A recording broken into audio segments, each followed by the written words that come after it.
आज का जो कथा है, आज एक जातक कथा के बारे में बताएंगे। जातक कथाओं का बहुत अपना महत्व होता है।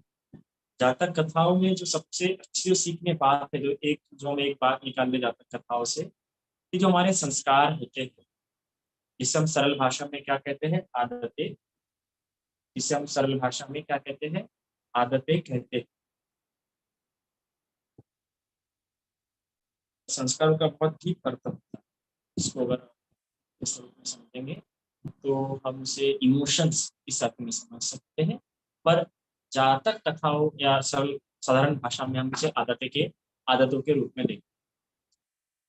तो जातक कथाओं में हमें देखने के लिए मिलता है कि जो वो गलती कर रहा है इस जन्म में, क्योंकि जो भी जातक अगर भूली गई है भगवान बुद्ध के समय में, तो वो जातक किसी व्यक्ति को उद्देश्य करके जब कोई व्यक्ति गलती करता है और वो गलती जब भगवान बुद्ध के पास जाती है, भगवान बुद्ध के पास जब कोई बताने के लिए जाता है वो गलती, तो भगवान बुद्ध कहते हैं कि अरे उसने इसी जन्म में ऐसा नहीं किया, वो अपने पूर्व जन्म में भी उसने ऐसा ही काम किया था, वो कई जन्मों से ऐसा काम करते हुआ रहा है। जातक कथा के में हमें ये देखने मिलते हैं। तो मतलब हम जो भी आदतें या जो भी गलतियां इस जन्म में कर रहे हैं, मोस्टली वो क्या हो रही है, हमारे कई जन्मों से चलते आ रही है। और हमारा प्रयास ये होना चाहिए कि हमें से आगे ना बढ़े।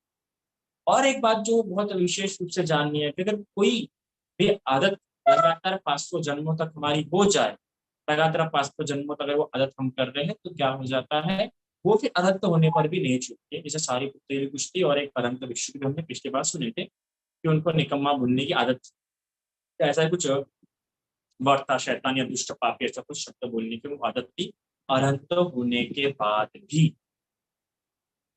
तो इसलिए यह समझ लीजिए, तो जातक कथाएं पढ़नी चाहिए कि देखो किस किस प्रकार की आदतें व्यक्ति की आगे बढ़ सकती है और कौन सी आदतें होती है।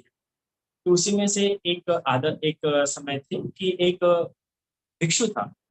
तो हमें जो कथाओं से देखने के लिए मिलता है कि इस प्रकार की आदतें व्यक्ति के जन्म में आगे बढ़ती है। तो उसी जन्म में जो वही प्रसिद्ध भिक्षु आप सभी लोग जानते हैं, और खास तौर से आप लोग उसे एक बुरे भिक्षु के रूप में पहचानते हैं, जो कि बहुत गलत।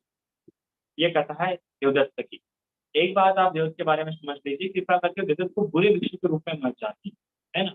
आप चीजों को ब्लैक एंड व्हाइट, हमेशा इस कैटेगरी में हम लोग को आदत पड़ गई है कि एक तो हम उसको ब्लैक में देखेंगे तो व्हाइट में देखेंगे, एक तो अच्छा नहीं तो बुरा व्यक्ति। याद रखो, कोई भी व्यक्ति पूरा अच्छा नहीं हो सकता, कोई व्यक्ति पूरा बुरा नहीं हो सकता, क्योंकि हम हमारी कई सारी आदतों से मजबूर रहते हैं। जिसे हम संस्कार कह सकते हैं, संस्कार अपने आप उत्पन्न होते रहते हैं। तो इस प्रकार का बिल्कुल भी मत सोचिए। जरूरत तो कई मायने में कई बातों में बहुत अच्छा था, और उसकी सबसे बड़ी गलती थी कि उसको बुद्ध से क्या थी, ईर्ष्या थी। और उसने सब अपनी ईर्ष्या इस संस्कार के चलते ही क्या किया है, भगवान के लिए किया। पर वो कहीं ना कहीं भगवान के पारमिता पूरे पूरे करने में क्या हुआ है, सहायक हुआ है, ऐसा मलिक प्रश्न में बताया गया है। तो देवदत्त से ऐसी कुछ विषय पर चर्चा कर रहे थे कि देवदत्त, आप इतने रीतिमान हैं, आपने इतने रीतियाँ प्राप्त की है ना, आप इतने शीलवान, इतने शीलों का पालन करते। देवदत्त सही में शीलवान, अपनी शीलों की उसने अच्छी प्रकार से रक्षा किया था। उसी शीलों के प्रताप से उसने बहुत कुछ अपने जीवन में प्राप्त भी किया था। एक ऐश्वर्यवान कुलों में उसका जन्म हुआ, तो शीलवान भी था। पूरा टीपी तक उसको क्या था, कंठस्थ था, वो चतुर्थ ध्यान तक पहुंचा हुआ था, है ना। इतना सब होने पर भी आप बुद्ध से इतना ईर्ष्या क्यों करते? आप बुद्ध के प्रति कृतज्ञ भाव क्यों रखते? क्योंकि आप बुद्ध के कारण ही सीख पाए। तब वो कहते हैं कि ऐसा ऐसा कैसे हो सकता है, ये मैं अपने बलबूते पे, अपने अपने व्यक्तित्व पे, अपने प्रयासों के, अपने उद्योग के बलबूते पे मैंने क्या ये सब हासिल किया। के बलबूते पे हासिल नहीं किया, मेरी खुद की मेहनत रही है ये सब हासिल करने के लिए। तब यह बात फिर लोग समझ जाते हैं कि इसे समझा के कोई अर्थ ही नहीं है, क्योंकि जो अपने आप को इतना मानते थे क्या समझा के अर्थ, फिर वो निकल जाते। पर यही बात एक बार भिक्षु बात करते करते भगवान बुद्ध के सामने निकली। तो भगवान बुद्ध कहते हैं कि भिक्षु, इसने इसी जन्म में नहीं, अपने पूर्व के जन्म में भी इसी प्रकार के मत रखे थे, और इसी कारण इसकी कई बार दुर्गति भी हुई है, कई बार इसकी क्या हुई है, हानि भी हुई है। तब भिक्षुओं में उत्साह आता है कि भगवान जरा बताइए तो सही कि ऐसा क्या हुआ था इसके पूर्व जन्म में। तब भगवान बुद्ध बताते हैं कि कई समय पूर्व क्या था, ये उसीला उसीला नाम का क्या था, एक गीत का, एक संगीतकार था जो काफी अच्छा वादन बजाता था। वादन में कौन सी, वीणा। वो काफी अच्छी वीणा बजा लेता था। तो क्या हुआ कि उसी के राज्य में क्या हो गया, कुछ लोग आए ऐसे, जिसे हम बिजनेसमैन कहते हैं, व्यापारी कहते हैं। व्यापारी आए, व्यापारी करते करते व्यापारियों को ऐसा एक रात इच्छा हुई कि चलो आज रात अच्छे प्रकार संगीत सुनते, काफी नाच गाना वगैरह सुनते। अच्छा तो होता उनका इच्छा हुआ। तो उस नगर के जो सबसे प्रसिद्ध थे वो था सुशीला, सुशीला को बुलाया गया। निचला उनके सामने में सबसे पहले लो नोट में, लो टोन में क्या बजाना शुरू किया। पर फिर भी उनके पास भी छुट्टी नहीं मिलती, फिर भी वो कुछ जो व्यापारी थे उतना रुचि लेते हुए नहीं दिखते। तो चलो भाई इनसे पसंद है, तो हाई टोन ट्राई करता, हाई पिच ट्राई करता। तो हाई टोन ट्राई करने पर भी वीणा में फिर भी उन व्यापारियों की आती है, रुचि नहीं आती है, रस नहीं आता है, मजा नहीं, तारीफ नहीं मिलती है। फिर बोलता है कि शायद से ये लोग मूर्ख लोग हैं, इनको संगीत का ज्ञान नहीं होगा। तो वो कैसा भी संगीत बजाना शुरू करता है, मुझको लायक संगीत बजाना शुरू करता है। फिर भी क्या होता है उनके पास से उसे क्या सबके साथ नहीं मिलता, सत्कार नहीं मिलता है, गौरव नहीं मिलता है, उसकी स्तुति नहीं होती है। फिर वो खुद होके पूछता है ये क्या क्या बात क्या है? मैं इतने सरल तरीके से आपके लिए संगीत बजा रहा हूँ, हाई टोन से हाई टोन, लो टोन से लो टोन में बजा रहा हूँ, सरल तरीके से बजा रहा हूँ, पर फिर भी आपके तरफ उसको प्रतिसाद नहीं मिल रहा है। आप क्या समझ नहीं पा रहे क्या? क्या बात क्या है? तब वो लोग कहते हैं व्यापारी कि जिन लोगों ने कुटिला के पास से संगीत सुना होगा, वीणा सुना होगा, अरे आप तो उसके सामने में कुछ भी नहीं है। तो उसके मन में आश्चर्य जागता है कि कौन है ये कुटिला यार, जो मुझसे भी इतना अच्छा बजा लेता है, क्योंकि मैं इस इलाके में, इस नगर में सबसे ज्यादा प्रसिद्ध हूँ। वो लोग बोल रहे हैं, "अरे ये लोग मतलब मैंने बताया, मैंने बहुत ही अच्छा बजाया। वो बजाना इतने अच्छे तरीके से बजाना था कि सबसे प्रसिद्ध था, और इतना अच्छा बजाने पर इससे अच्छा भी कोई बजा सकता है, तो क्यों ना मैं जाकर उसे देख।" तो उसके मन में आश्चर्य जागकर वो कहता है कि ऐसा करो, जब आप वापस जाएँगे अपनी नगरी में तो कहता था कि मुझे अपने साथ लेके जाना। मैं भी उस व्यक्ति को देखना चाहूँगा, मैं भी उस व्यक्ति से मिलना चाहूँगा, सुनना चाहूँगा। ठीक है, ज़रूर लेके जाएँगे। तो जिस दिन वो लोग वापस जाने वाले थे, उस दिन वो लोग मुंशी लाल को अपने साथ, मुंशी लाल को अपने साथ अपने शहर लेके जाने के बाद वहाँ पे उसे गुटिला से मिलाते। गुटिला से मिलाने के बाद उसी तरीके की माता-पिता से मुलाकात होती है, उनको वंदन करता है, उनको नमस्कार करता है, और उसके बाद कुटिला को कहता है कह कर के मैं आपके वादन का मैंने बहुत आपकी जो वीणा आप बजाते हैं, मैंने उसके बारे में बहुत सुना। कृपया करके आप मुझे कुछ सुनाओ। वो जब वो सुनता है कुटिला के पास से, वो काफ़ी प्रसन्न हो जाता है, कहता है कि मुझे आपको सीखना है, मुझे आपका शिष्य बनना है। पर कुटिला देखिए अनुभवी था, अपने अनुभव से वो जान चुका था कि देखते बगवाला, देखते बार पहचान देता था कि वो व्यक्ति कैसा है। वो जान गया था कि ये व्यक्ति कृतघ्न वाला व्यक्ति नहीं, अगर मैं सिखाऊँगा तो कृतघ्न रहेंगे ऐसा नहीं, काफ़ी शकी व्यक्ति है, मायावी व्यक्ति है। ऐसा वो जान लेता है, तो इसको सिखाने से इनकार कर देता है। पर फिर भी वो काफ़ी इंसिस्ट करता है, काफ़ी आग्रह करता है कि सिखा दो। वो नहीं मानता तो उसके माता-पिता से आग्रह करता है, माता-पिता को समझाने की, माता-पिता को पछताने की, अपने अंदर लेने की क्या करता है, प्रयास करता है। माता-पिता को, माता-पिता भोले-भाले होते हैं, उसकी सेवा वगैरह देके वो प्रसन्न हो जाते हैं, कहते हैं कि कुटिला तुम सिखा दो इसे। और क्योंकि कुटिला एक आज्ञाकारी क्या होता है, एक आज्ञाकारी वो, एक आज्ञाकारी वो पुत्र होता है, जो कि बहुत बड़ी बात होती है। आज्ञाकारी पुत्र होना इतनी सरल बात नहीं है ना, होशियार पुत्र होना आसान बात हो जाती है ना? अपनी एन्जॉयमेंट करना आसान है, अपने हिसाब से चलना बहुत आसान है, पर किसी और के अनुसार चलना, अपने माता-पिता का सम्मान करना, अपने माता-पिता का आज्ञाकारी पुत्र होना सबसे, एक अच्छा पति होना भी एक बार का आसान है। आप बता दूँ, अच्छा पति होना वो ज़्यादा कठिन नहीं है। अक्सर तो लोग जुड़वा गुलाम भी कहते हैं बेचारे को, लेकिन एक आज्ञाकारी पति होना आसान है। ठीक है, एक तरीका से एक अच्छा पिता होना भी आसान है। पिता अच्छा हो ही जाता है, एक अच्छी माता होना भी आसान है, पर कठिन है एक आज्ञाकारी पुत्र होना, एक आज्ञाकारी शिष्य होना। क्योंकि इन दोनों बातों के लिए एक आज्ञाकारी पुत्र और आज्ञाकारी शिष्य होने के लिए क्या होता है, अपनी इच्छाओं को मानना सीखना, किसी और के मतों के अनुसार चलना पड़ता है। अपनी सारी जिस समय कुछ सुख मिलता है, जिस समय आनंद मिलता है, वो सब कुछ त्यागना सीखना पड़ता है, और हम जानते हैं कि त्याग कितना कठिन। तो कुटिल था वो आज्ञाकारी पुत्र था, लेकिन आज्ञाकारी होने से ये एक जो प्लस पॉइंट है आज्ञाकारी होने का, कि आज्ञाकारी होने से कई सारी मुसीबतों से अपने आप बच जाता है। कई सारी मुसीबतों में वो बिल्कुल भी नहीं गिर पाता है। तो ऐसा ही होता था।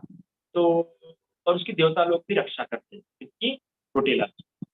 तो जो आज्ञाकारी पुत्र होता है, तो ऐसा ही हुआ, वो अपने माता-पिता की बात मान लेगा, तो फिर वो उसको सिखाना शुरू कर देता है। मिथिला भी अच्छे से बहुत जल्दी क्या कर लेता है, अपने कौशल के बलबूते पे, अपने प्रयासों और अपनी मेहनत के बलबूते पे गुटिला सीख जाता है। फिर सॉरी मुशीला सीख जाता है। फिर लंबे समय के सीखने के बाद जब पूरा सीख गया होता है, तब कहीं न कहीं मुशीला को लगता है कि यार मैंने कहीं अच्छा काम देखना चाहिए, जहाँ पे मुझे अच्छी इनकम हासिल हो, अच्छी क्या हो, अ, लाभ प्रॉफ़िट मुझे मिले, अच्छी इनकम मुझे, अच्छी पेमेंट मुझे मिले। तो उसके मन में आता है क्यों ना मैं राजा के पास, अगर राजमहल में, राज दरबार में अगर मुझे काम मिल जाए संगीत का, तो मुझे अच्छी पगार मिले। तो अपने गुरु के पास जाता है, कहता है कि मैं राज दरबार में काम करने की इच्छा रखता हूँ, तो कृपया करके आप मेरे लिए बात कर सकते हैं वहाँ पे? तो गुटिला जाता है राजदरबार में, राजा को बताता है ना। तो राजा को जब बताता है कि मेरा शिष्य है, मेरा शिष्य क्या करना चाहता है कि आप क्या क्या काम करना चाहते हैं। तो गुटिला तो कहता है राजा कि ठीक है, वो कर सकता है, बिल्कुल कर सकता है, पर मैं तुम्हें जितनी पगार देता हूँ उसकी मैं सिर्फ उससे आधी ही क्या दूंगा, पगार पूरी नहीं दूंगा तुम्हारे। वो जाता है अपने शिष्य के पास वापस, और शिष्य के पास वापस जाने के बाद उसे बताता है कि देखो मैं राजा के पास तुम्हारी बात करके आया, पर राजा ने साफ साफ कह दिया कि वो तुम्हें आधी पगार देगा। तो वो कहता है कि ऐसा कैसे, आपको जितना कुछ आता है, आपने जो जो मुझे सिखाया मैं सब कुछ सीख चुका, और आप जितना सब आता है वो सब भी मुझे पूरा, आप जो जो बजा सकते हैं मैं भी वो पूरा क्या बजा सकता हूँ, तो मुझे जो आधी पगार, मुझे पूरी पगार मिलनी चाहिए। फिर यह बात वो राजा के पास ले जाते हैं, और राजा कहते हैं कि ठीक है, अगर ऐसी बात है तो ऐसा करते हैं कि अगर वो सही में ऐसा बजा पाता हूँ ना, तो मैं उसे उतनी पर वैसा करते, आज से 7 दिन बाद हम तुम्हारा और तुम्हारे शिष्य के बीच में एक स्पर्धा ले, उस स्पर्धा में अगर वो साबित सिद्ध कर पाया कि वो तुम्हारे समान ही क्या बचा पाया, अवश्य हम उसे उतनी पगार देंगे जितनी तुम्हें दे। वो जाता है, जाने के बाद बताते हैं कि देखो 7 दिन बाद ऐसा ऐसा होगा, तैयार होता है, तो कहता है ठीक है मैं तैयार, तय हो जाता है। ऐसा करके 6वां दिन बीत जाता है और 7वां दिन आ जाता है। तो 7वां दिन आता है, तो जो जगह तय होती है उस जगह पे वो लोग सब जाने के लिए क्या हो जाते हैं, तैयार होते हैं। जहाँ पे क्या होता है, जाना होता है। तो वोटिला भी अपने घर से निकल जाता है, तो जंगलों से वो ईश्वर आता है। जब जंगलों से जाता होता है तो उस स्थान पे पहुंचता है जहाँ पे वो स्पर्धा होने वाली होती है। तब देवराज शक्र का जो कंबल है, पांडु कंबल जिसे हम कहते हैं, जो अक्षर बनाता है पांडु कंबल, इंग्लिश में उसे ग्रेनाइट, जो उसका आसान होता है ग्रेनाइट का इस्तेमाल किया गया है, पानी पर पाली उसका पांडु का सफेद कंबल जो होता है जिसपे वो बैठा होता है, इस सिंहासन पे शक्र, मतलब देवराज शक्र। तो क्या होता है, शक्र देवराज, क्या होता है कि देवराज शक्र का पांडु कंबल गर्म होता है। अब पांडु कंबल गर्म हो रहा है, मतलब जैसे सायरन है, आप उसे क्या देखिए, सायरन के रूप में देखिए। अगर शक्र का पांडु कंबल गर्म हो गया तो इसका मतलब उसके लिए सायरन है कि अलर्ट करते कि देखते वापस सावधान हो जा, तेरा सिंहासन जा सकता है, क्योंकि तेरे से भी कोई बड़ा पुण्य करने जा रहा है। अगर उसने वो पुण्य कर्म कर लिया या उसका वो कुछ अच्छा हो गया तो तेरा क्या हो जाएगा, तू अपने आप तू हो जाएगा, दूसरा को शक्र बन जाएगा। तो वो देखता है कि क्यों आसन गर्म हुआ, तो पता चलता है कि जो भुटीला है, भुटीला पे क्या आने वाला है, भुटीला के सहायता की तो मेरा और आयुष्य क्या हो सकता है, बढ़ सकता है, शायद ऐसा हो सकता है। तो गुटिला के पास जाता है जहाँ पे गुटिला होता है, वहां जाने पूछता है कि आप कहाँ जा रहे हैं, आप यहाँ क्या कर रहे हैं। तब गुटिला कहता है कि मानने वाला आप कौन, कहता है कि मैं देवराज शक्र हूँ, 2 लोगों का राजा। 2 लोगों का राजा मतलब आप समझते हैं कौन से 2 लोगों का वो राजा है, अगर आपको नहीं पता होगा तो मैं नहीं बताऊंगा, ठीक है। तो 2 लोगों का राजा कहता है, एक जो था तावंती सा रहता है और दूसरा कौन सा रहता है, चतुर महाराज, इस 2 लोगों का शक्र रहता है राजा, उसके ऊपर का नहीं रहता। तो 2 लोगों का वो राजा, 2 लोगों का राजा देवराज शक्र। तो कहता है तुम यहाँ पे क्या कर रहे हो, तो कहते हैं कि आप कहाँ जा रहे हो, तो कहता है कि आपके साथ अभी जो कल है क्या होने वाला है, हमारा पर्दा होने वाली है, मेरे और मेरे शिष्य के बीच में बीना को लेकर। कहता है आप पता है भाग मत कीजिए, क्योंकि आपका शिष्य बहुत माया भी है, शटी है, आपको कैसे ना कैसे क्या करने का, पराजित करने का प्रयास कैसा ना आगे ढूंढेगा ही ढूंढेगा। और ऊपर से भी आपकी क्या हो रही है, उम्र भी क्या हो रही है, कम होते जाए, अभी आप में ऐसा पहले समान नहीं रहा, क्योंकि उम्र अकाउंट तो होता है। तो कहता है ऐसा कीजिए, आप एक काम कीजिए, मैं आपको ये 3 डाइस देता हूँ, ये 3 पत्थर देता हूँ, ठीक है। अगर आप ये तीनों पत्थर आसमान में फेंकेंगे तो 900 गणिकाएं, जो बिना शादी के सबसे सुंदर गणिकाएं देवियां क्या हो जाएंगी, नृत्य करना शुरू कर देंगी, आसमान में प्रकट हो जाएंगी नृत्य करने के लिए, ठीक है। तो आप ये भेजेंगे। दूसरा एक काम करिएगा कि बजाते बजाते आप अपने एक एक करके सारे जो तार है बीना के उसको तोड़िएगा, टूटने पहली तार तोड़ेंगे तो टूटने के बाद भी वो बजना बजते रहेंगी, और सिर्फ दिव्य जो दैविक जो संगीत रहेगा वो बजेंगे। ऐसे कर करके आप छात्रों के साथ वो जो बीना के तार है वो तोड़िएगा, तो दिव्य संगीत बजेगा। और आपको देख के आपका शिष्य भी ऐसा करने का प्रयास करेगा, पर जब वो तोड़ेगा तो उसके बीना से संगीत नहीं बज पाएगा, वो वहीं पे खत्म हो जाएगा। यह बता देते देवदास, वो मान लेता है। और दूसरे दिन कॉम्पिटिशन के लिए सब लोग आ जाते हैं। जब प्रतिस्पर्धा के लिए सब लोग आ जाते हैं तो जिस प्रकार देवराज शक्र ने बताया था, देवराज शक्र भी वहां आ चुका होता है, वो आसमान में बैठा होता है, पर कोई और देवराज शत्रु को देख नहीं पाता, सिर्फ कुटिला ही देवराज शक्र को देख पाता। तो वो भी आसमान में बैठा होता है अपने आसन के साथ और अपने बाकी देवताओं के साथ। इधर प्रतिस्पर्धा राजा के कहने पे शुरू हो जाती है। जब प्रतिस्पर्धा राजा के कहने पे शुरू हो जाती है तो जिस जो धुन गुड़िला बजाता है पहले, वही धुन मुशीला भी बजा पाता है, तो सेम धुन बजा लेता है जो धुन गुड़िला ने बजाया। गुड़िला पहले इसलिए बजाता है कि गुड़िला गुरु रहता है, उसके पास वो सीखा होता है, इसलिए पहले गुड़िला बजाता है। और देखना भी वो रहता है प्रतिस्पर्धा में कि जो कार्य, जो संगीत गुड़िला बजा पाता है, क्या वो संगीत भी मुशीला बजा पाता है, क्योंकि उसका शिष्य है। और उसी अट के कारण ये स्पर्धा हुई थी।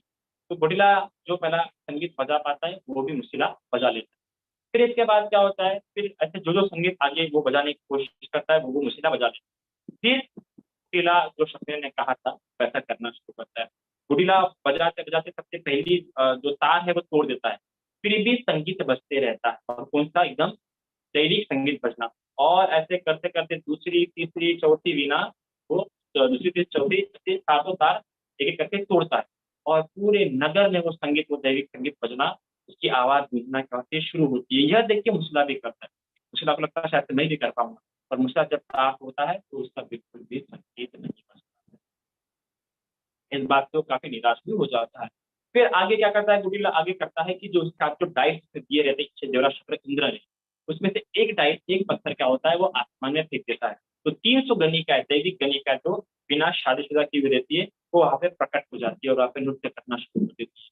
फिर थोड़ी देर बाद दूसरा भी पत्थर फेंकता है, दूसरा पत्थर फेंकने के बाद और 300 गणिकाएं प्रकट हो जाती है, और थोड़ी देर बाद और तीसरा पत्थर फेंकता है। इस प्रकार टोटल पूरे जो पूर्ण रूप से 900 दैविक देवियां क्या होती है, वहां पे नृत्य करना शुरू कर देती है। बाकी उस नगर के सारे लोग ये देखते रहते हैं, अचंभ हो जाते हैं कि बाप रे बाप, इतना अदब है इसके भी नाम है, इतना सामर्थ्य है इसके नाम है। उन्होंने तो कहीं ना कहीं गुड़िला का संगीत सुना ही था, और वो गुड़िला से कहना कि प्रभावित थे, साक्षात देवियां भी वहां पे क्या हो चुकी है, प्रकट हो चुकी है।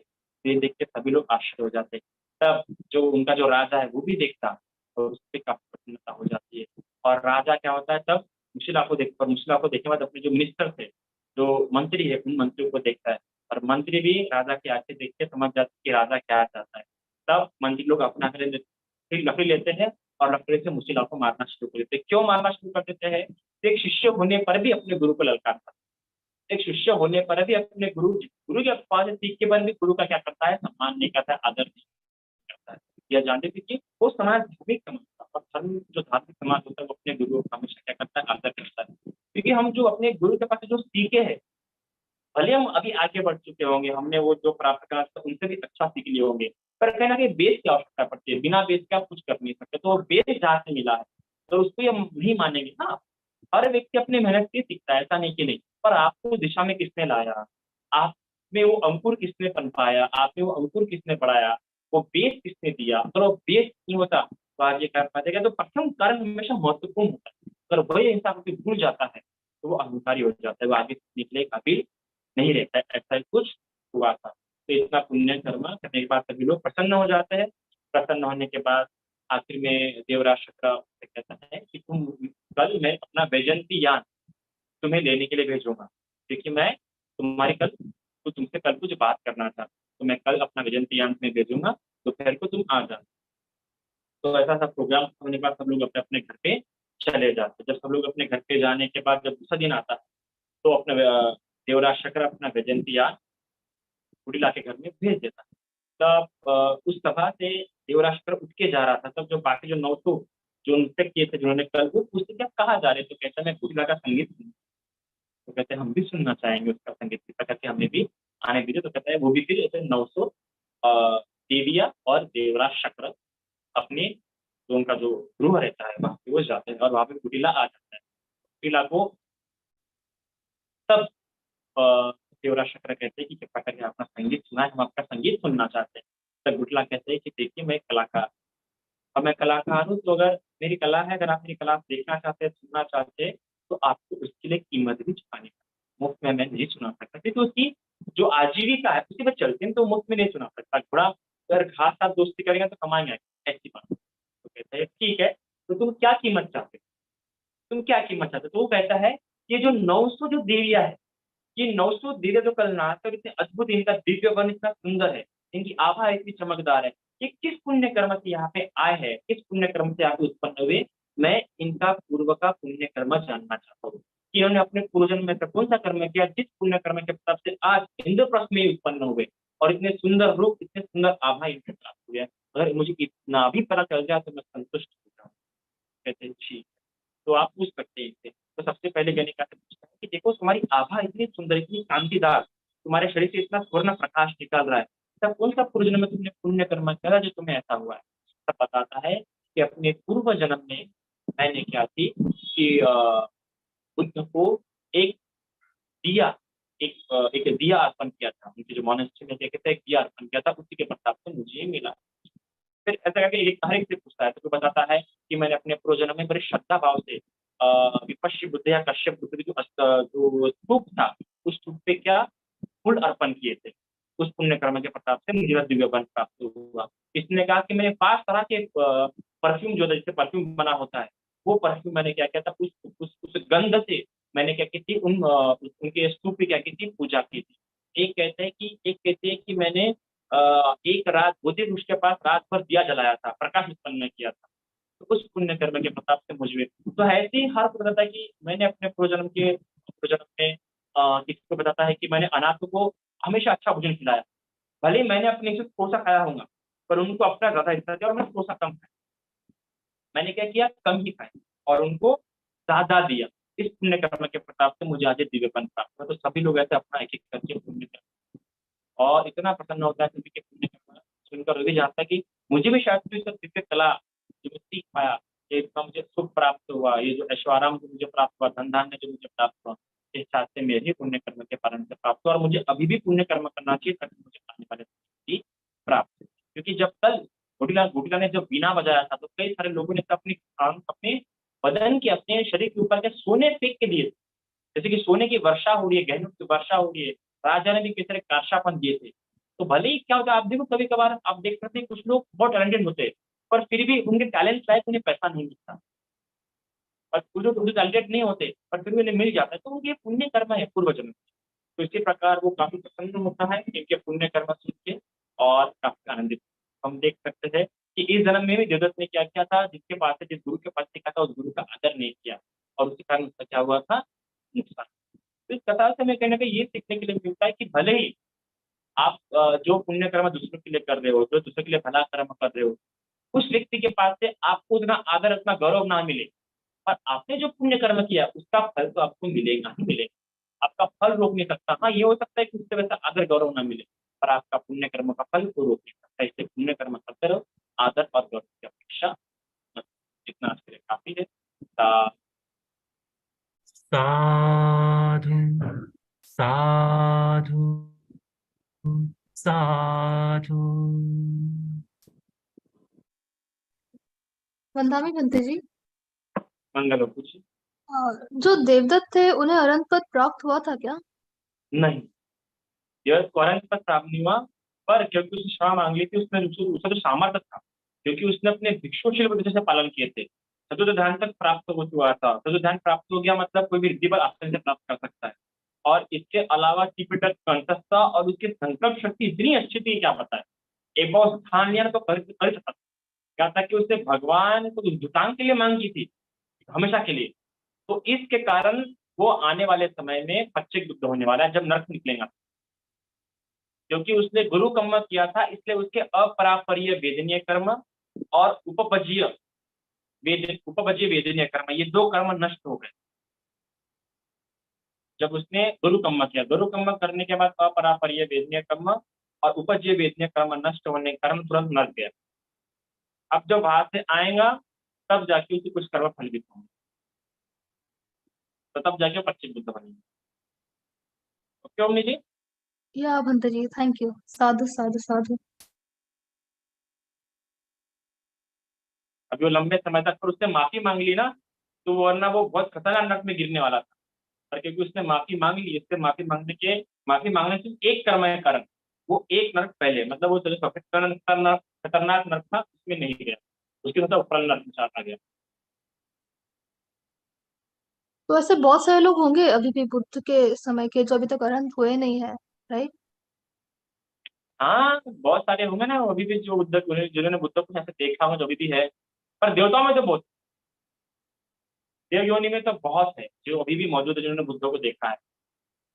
मेरे ख्याल से बिंबिसार अभी भी होगा, विशाखा भी अभी भी होंगी देवलोक में, अनाथ पिंडिका भी देवलोक में होंगे। अभी अब अपन तो देख रहे होंगे शायद से वो, क्या अपन बहुत धार्मिक होंगे वैसे, अच्छे होंगे। शायद ये वो अभी मौजूद है देवलोक। फिर अरहंत निवेदन अनाथ पिंडी का अनागामी हो गया था, विशाखा अनागामी हो गई थी। बिंबिसार तो मेरे ख्याल से सोतापति हो गया था, सुगतगामी के लिए प्रयास कर रहा था, पर वो शक्र के रूप में देवराज शक्र के रूप में उत्पन्न, तो शक्र बोलता अपना यक्ष के रूप में उत्पन्न हुआ, यक्षों का राजा करके शायद यक्षराज। और कुछ तो उन्होंने अगर इतने अच्छे कर्म किए तो अभी तक उन्हें अरहंत पद प्राप्त क्यों नहीं हुआ, या फिर वो जो अगले बुद्ध आएंगे उसे पर देव अरहंत। देव योनि के हिसाब से वो भी समय लगता है ना। मैं जब मैं पढ़ाऊंगा तो सोतापति के प्रकार, अनागामी के प्रकार, तो समय नहीं मिल रहा। मैं जब वापस घर जाऊंगा तब उसकी नोट्स निकाल के आप सभी को पढ़ाऊंगा कितने प्रकार सोतापति कितने प्रकार से होते हैं, सुगतगामी कितने प्रकार से होते हैं, अनागामी कितने प्रकार से होते हैं। ओके, जी। तो उससे बताऊंगा क्यों समय लगता है। अभी देव योनि के हिसाब से देखिए तो अभी तक शायद 25 दिन में नहीं हुए होंगे, है ना। अगर हम देवता योनि के हिसाब से देखें तो 25 दिन में नहीं हुए, तो इससे तो समय लगता है ना, एकदम से नहीं। पर शायद से जब ब्रह्म वगैरह आएंगे, नीचे उपदेश देंगे तब तक तो हो जाएंगे, तो वो टेंशन नहीं। एक बार सोता पंथी होगा तो कोई बात का टेंशन नहीं है, मुक्ति का, आपकी मुक्ति हो ही जाएगी। Okay. Okay okay, thank you बनते जी।